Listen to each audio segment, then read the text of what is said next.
विकास का भी रास्ता पुख्ता होगा और अहिंसा के रास्ते पर चलकर हमेशा समृद्धि मिलती है, यश मिलता है, यही करना चाहिए। बिल्कुल, और इसी के साथ में तमाम खास मेहमान हमारे साथ लगातार बने हुए हैं। रामकृपाल जी, आपका रुख करना चाहूंगी। जो तस्वीर इस वक्त हम देख पा रहे हैं, प्रधानमंत्री आगे हैं, जो बाइडेन साथ में नजर आ रहे हैं, ऋषि सुनक नजर आ रहे हैं और पीछे तमाम देशों के हमारे G20 के जो राष्ट्रीय अध्यक्ष है वो दिखाई दे रहे हैं। ये तस्वीर ही भारत की मजबूती को दिखा रही है कि हम विश्व गुरु बनने की ओर अपने आप को अग्रसर कर रहे हैं। ये संकल्प लिया था, ये प्रतिबद्धता दिखाई थी कि इस ओर हम आगे बढ़ेंगे और ये तस्वीर जो है वो पूरे देश और पूरे विश्व में एक मजबूत भारत को दर्शा रही है। रामकृपाल जी, निश्चित तौर पर जैसा कि मोदी जी खुद कहते हैं, वो गुरु नहीं कहते, कहते हैं विश्व मित्र।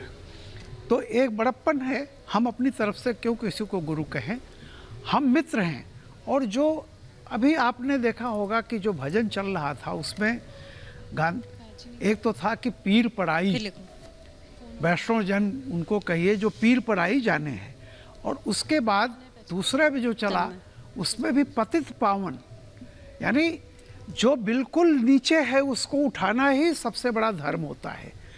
तो हमारे थीम में जो मैं बार बार इस बात को कहता हूँ कि अहिंसा में, प्रेम में वो ताकत है कि जो बिना हथियार के, बिना उसके, देखिए कल जिस तरह से मैंने कहा कि 57 अफ्रीकी देश का दिल जीत लिया, और आज जिस तरह से 41 लोग गांधी जी की उस समाधि पर जाकर के राजघाट पर, और एक धुन बज रही है, ये रेयर ऑकेजन है कि दुनिया की सारी 85% GDP रखने वाले आज राजघाट पर ये सुन रहे हैं कि पीर पराई, परहित सरिस धर्म नहीं भाई, पर पीड़ा सम नहीं अधिमाई। आपके पास जो कुछ भी है वो मानवता का साझा है, आगे बढ़ाइए उनको जो पिछड़े हुए हैं। और जिसमें मोदी जी कहते हैं उसमें मोदी जी एक अगुवाई कर रहे हैं। रामकृपाल जी,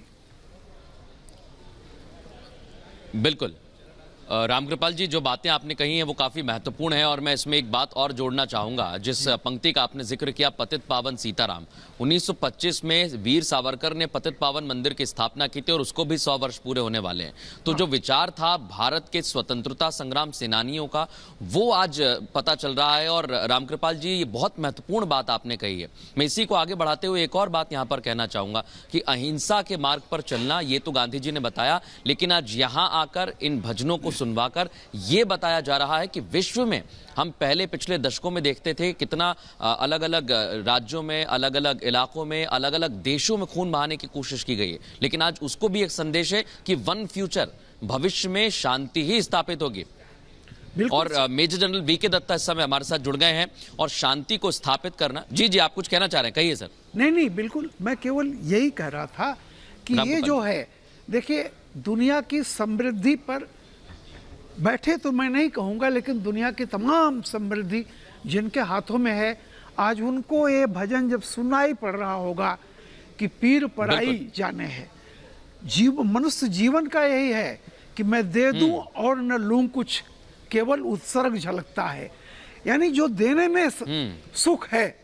तो ये जो बहुत बड़ा मैसेज है आज उस दुनिया के तमाम लोगों के लिए कि आप जो आपसे पिछड़े रह गए हैं, अनटू दिस लास्ट, वो अंतिम व्यक्ति को, अंतिम देश को जिसको जरूरत है, उसके आप रहगुजर बने, उसके रहनुमा बने, उसके पथ प्रदर्शक बने, जो मोदी जी आज हैं।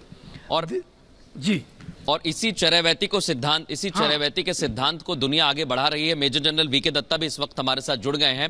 यही चरैवेती का सिद्धांत है कि चलना है, जो पीछे रह गया है उसका हाथ पकड़कर उसे भी आगे बढ़ाना है। इसी सिद्धांत से आगे बढ़ रहे हैं मेजर जनरल वीके दत्ता। लेकिन आज ये तस्वीर पूरे दुनिया को देखनी चाहिए और इससे समझना चाहिए कि आने वाले वक्त में भारत प्रतिनिधित्व करने के लिए भी तैयार है और भारत का संदेश भी साफ है कि हम शांति के साथ बढ़ेंगे। और प्रधानमंत्री तो कई मोर्चों पर कह चुके हैं कि ये युग युद्ध का नहीं है। आज वो चरितार्थ भी किया है। दत्ता सर, बिल्कुल, जो थीम थी हमारी G20 की, one earth, one family, one shared future, तो हमने अर्थ और फैमिली का तो डिस्कशन कल किया, 2 सेशन जो हुए सुबह और शाम को। और आज हम करेंगे वन फ्यूचर। और ये जो आज राजघाट के ऊपर ये सब लोग इकट्ठा हुए हैं महात्मा गांधी जी को श्रद्धांजलि देने के लिए और उनका जो मैसेज था उसको समझने के लिए और उसको ऑब्जर्व करके आगे बढ़ाने के लिए। तो वन फैमिली, ये पूरी दुनिया में अगर हमारा फ्यूचर है तो अगर हम ये मान के चलें कि हम सब एक फैमिली हैं, हमारा शेयर्ड फ्यूचर है,